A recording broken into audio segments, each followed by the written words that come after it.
Welcome to Sounding Board, a production of Seroptimist International of Novato, whose mission it is to improve the lives of girls and women, both locally and globally. I'm Freda Kaplan, and my guest is Phyllis Gould, and we're going to be talking about the Alaskan Iditarod and how she got to Alaska and her experiences in Alaska. Welcome, Phyllis. Thank you.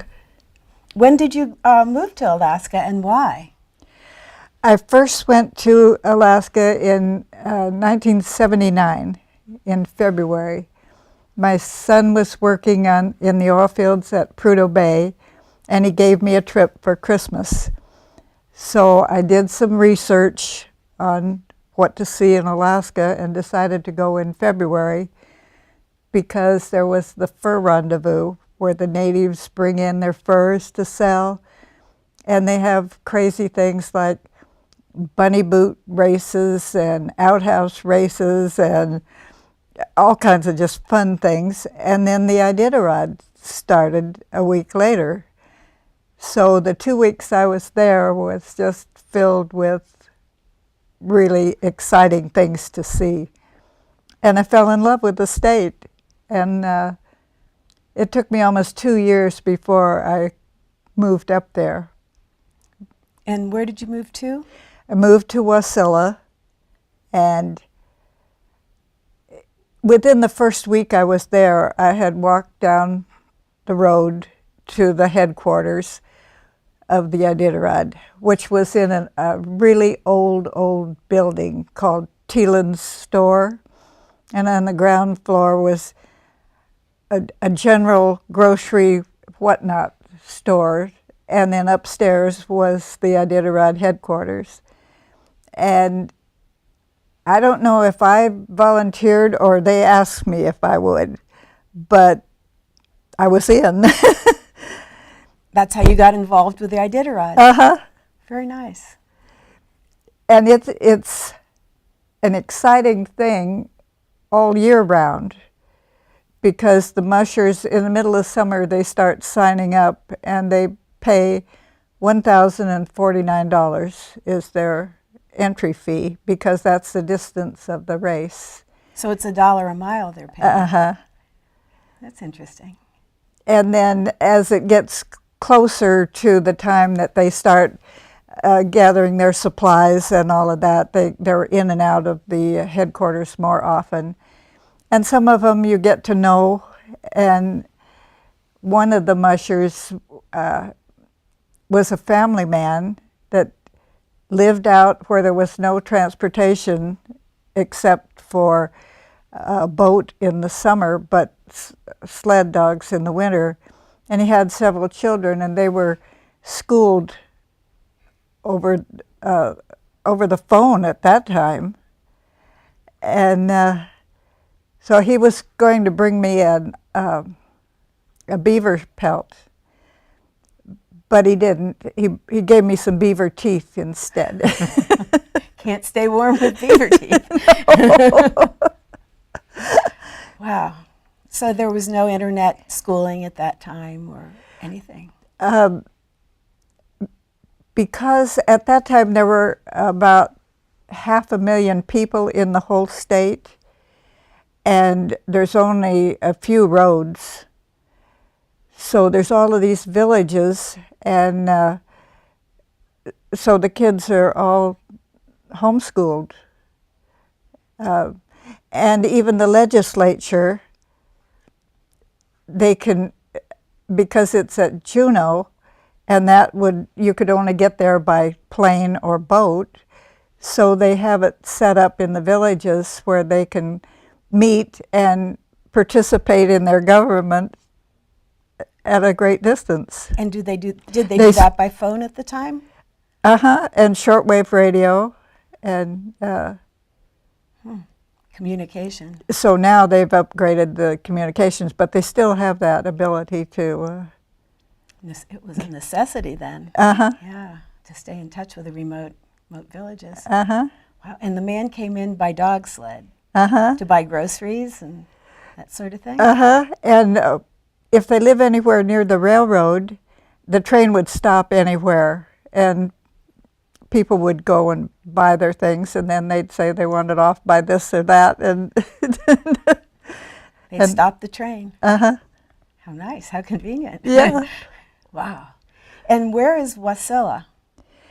It's in the Matanuska Valley, east of Anchorage. A good half of the population is near Anchorage. And Wasilla at that time was a pretty small town. It had the only stoplight between Anchorage and Fairbanks. And the Teelan store was right near the stoplight. A gathering place Uh-huh. from all around. And there were log houses mixed in with other types of houses, but really a small village. And what kind of house did you have? Well, it was a trailer of some kind. A tin house. It was a great adventure to spend a winter in it. Some of the windows didn't have double pane glass, so the ice would form on the inside, and that would serve the same purpose as a double. Another layer of glass, insulation.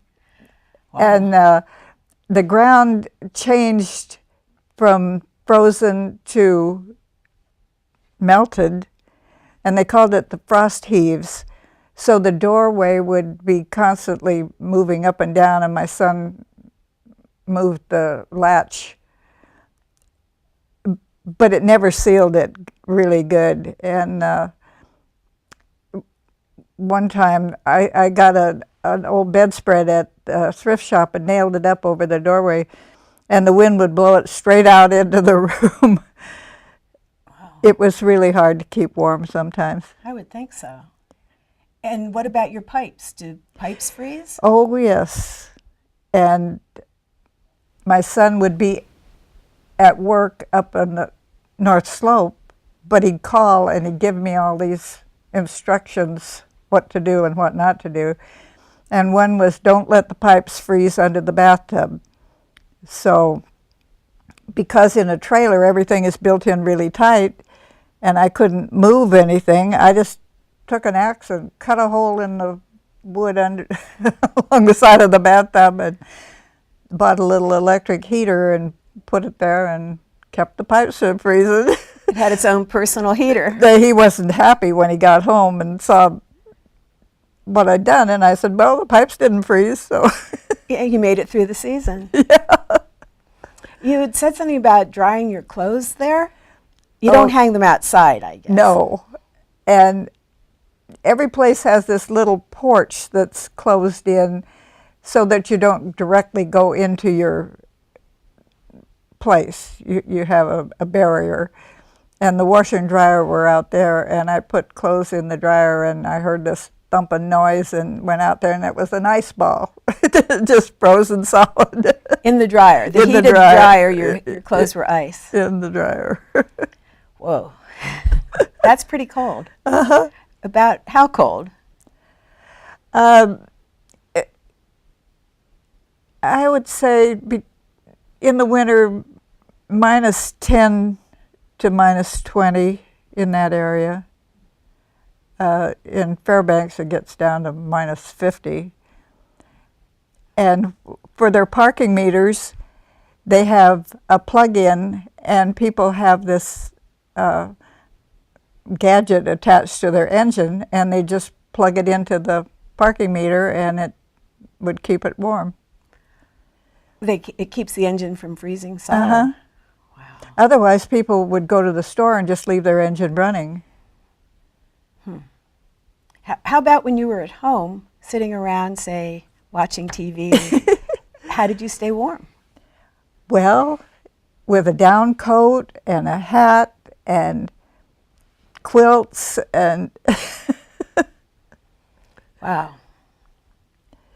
It sounds like a hardy person's world there, not for sissies. My heavens. When you went there, what you said that the flight was inexpensive at that time? The ticket was $200 round trip on Alaska Airlines. Whoa. You don't get far these days on a $200 round trip No. ticket. No, Wow. Not too many people were going there either. no, and they served such fabulous meals on the on the plane. That's nice. Yeah. Yeah, to encourage people to take their airline. Uh-huh. Well, I'd like to ask more about the Alaskan Iditarod dog sled race. I understand that the route is from is east to west from Anchorage to Nome. Is that correct? Uh-huh. And we talked before. You mentioned how far it was. 1,000. 1,049 miles. It's actually a little longer, but they use that number. And is it always over this exactly the same path? A good part of it is, but in the center of the race, they move it from one set of villages to another. So on one year, it will go down the river, the frozen river, and the other year it will go over to some of the villages, and that helps their economy. That's nice. Yeah. And how do they mark the trail? How do the mushers find the way? Well, the volunteers mark the trail with little flags. And depending on the weather,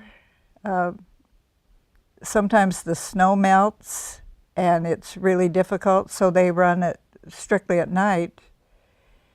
And they have lamps on their hats so they can see at night. This is the volunteers or the mushers? Both. Oh.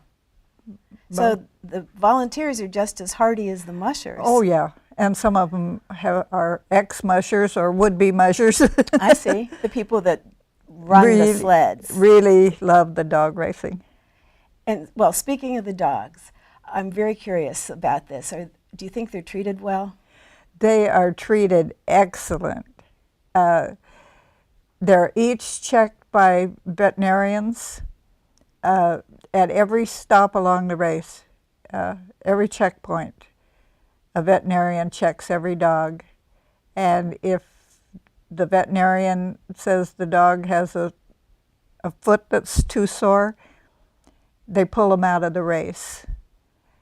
And then they're flown back to the state prison where the prisoners take care of the dogs until the mushers can pick them up again. That's a great system. Uh-huh.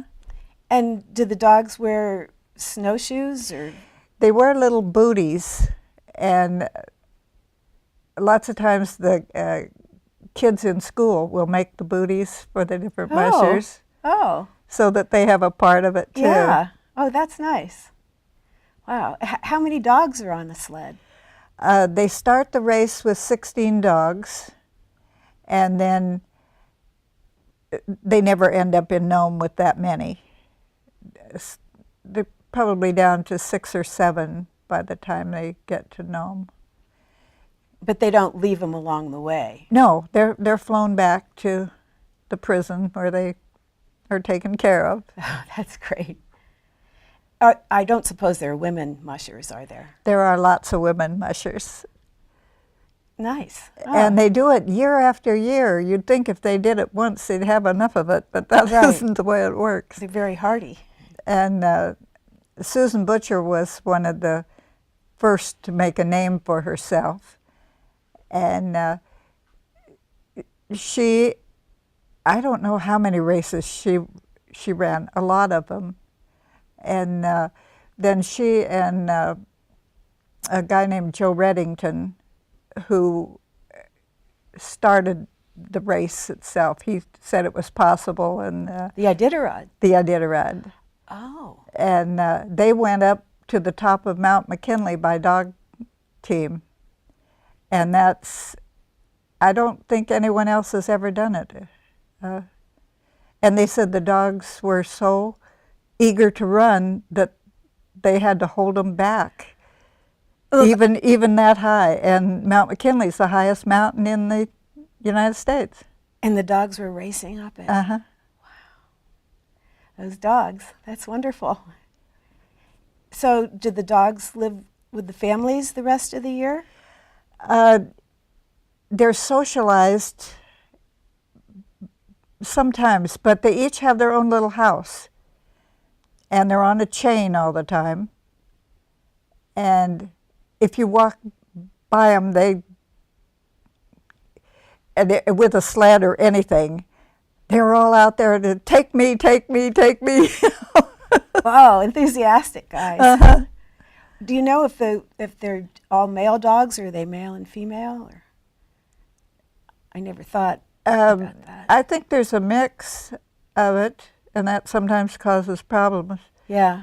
And another thing that causes problems are the moose will sometimes attack the teams. And so there's all kinds of hazards along the way. The weather, the terrain itself, and animals. And blizzards, I imagine. Blizzards, mostly they'll go through a blizzard, but the one year it was the lead pack of mushers were over along the Bering Sea coast, and at that point they crossed the sea, which is frozen. So it's just open territory, and so that one year it did stop the race. They had gone too far? They didn't dare go out onto the ice. Oh, I see. Yeah. And get lost. Yeah. There were no markers at that point. Yeah. Wow. They could have ended up in Russia. That's amazing. And at that time, they didn't have all the communications they do now. They had shortwave and teletypes. Now they have devices on their sleds so people can track them all the time, and then they can communicate. But it was a pretty scary thing in the 80s, 82 when I was there. How long has it been going on? Do you know when it was begun? That was the 10th annual race in 82. Oh. So, and originally there was people in Nome had diphtheria, and the only way they could get the serum to them was by dog sled. So they had different mushers all along the way, and they got the serum to Nome and saved all the kids. Wow. That's a meaningful race then. It commemorates that. Uh-huh. Oh, how wonderful. And there's a dog, a statue of a dog in New York in the park that was the lead dog on that serum run. Wow. That's amazing. Uh-huh. Those dogs. I love those dogs. Well, I've heard you say that when you were living in Wasilla and you were a volunteer, that you and the others staged an Iditarod, and I saw a picture of you. You were wearing your musher outfit. So did you take a dog sled out? Well, no. It was a takeoff of the Iditarod. So at first we were going to get some of the drop dogs that had... What's a drop dog? Well, that's the ones that have been in the race and have left it for one reason or another and brought back. So we were going to get a couple of those and use those for our race. but then we decided that was too complicated, and then the sleds. So I had a little carved wooden sled.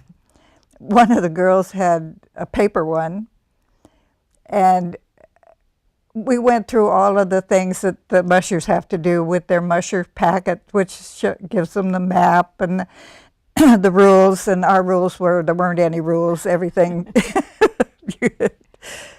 So in the race, the dogs all have handlers because they're so eager to run. They have to hold them back at the start. So we demanded the handlers, and we got one. It was the local dentist decided, and he just handled us really all over. Even though there weren't any dogs, he handled you all. So it was decided that we'd have the ceremonial start, and then we'd have the real start. So in Wasilla, there's this huge lake which is frozen over, and on the other side of it is a bar. And so we decided we would race across the lake to the bar. And so since there weren't any rules, I knew what I was going to do. And we went down on the lake and made the mark in the slush on the ice. And the starter started us off. And I turned around, got in my car, and drove over there and said I was the winner. And so I got there first. Yeah, yeah. Well, then the two other gals protested. One of them said I didn't stop at the checkpoint in the middle of the lake, but there wasn't any because the guy that was supposed to be there had to work and he couldn't be there. So anyway, and then before that, we wanted the prize, So we said we'd like to have this Cowboy Smith, which was a musher from Canada that was really cute. And so then Dot, who was the coordinator of all of this, she was going to say that she was going to come up with a hat and say that Cowboy got away. So we didn't agree with that. So we wanted a guaranteed purse. And she came up with a jeweled one. A jeweled purse. A jeweled purse. So that was the guaranteed purse. And so when we arrived over at the bar, it was all a party and pictures and fun. You won. Yeah. So the next year, and then I wrote the story about it just as a letter to my family, and somehow it got around. And there was one lady that hadn't been involved in it, and she wanted to be the next time. So she came up with this trophy, which was the rear end of a horse, and it was the last place trophy. So in the fall, I had moved back to California because I just couldn't earn enough money to keep me warm in the winter. But then I saw an ad in the paper for hotel workers at Denali National Park. And I was hired because I knew one of the mushers. The interviewer, because I said I'd volunteered at the Iditarod, and he wanted to know if I knew this musher, and I did. So that qualified you. Yeah, qualified me. So during the summer then, I flew up, and the bus stopped in Wasilla, and I got to go up into the headquarters, and the gals were there, so we cooked up this one. We'd have one during the summer when I could get a weekend off. So I drove to Wasilla, and they had it all set up, only this time we went by paddle boat from one bar to another across the lake. And I didn't have a handler, so one of the gals picked up this guy that was sitting on the deck of the bar, and he was a real hippie type with a beard and fur vest. And so we went by paddle boat across to this other bar, and they didn't know we were coming at all. And we had the headlamps on our hats, and their mouths dropped open when we walked in there. Headlamps? That the mushers use when they run at night. Oh, I see. That's an interesting item. Yeah. Yeah. So we would, coming back across the lake, I wanted that trophy, and so did Cheryl. So we just kept going slower and slower and slower. Jean went ahead and finished, and her prize was a big bouquet of flowers that were all dead. And so finally Cheryl gave up, and I was last and got the trophy. The back end of the horse trophy. You were distinguished, yeah. Well, we don't have much more time, but it sure has been wonderful hearing about the Iditarod. I've heard the word, but I had no idea what it was besides a race in Alaska. Uh-huh. Thanks for informing us about not only the real Iditarod, the regulation one, but this alternative one. This goofy one. Yeah. Thanks so much, Phyllis. You're welcome. And thanks for all of you for listening and watching tonight.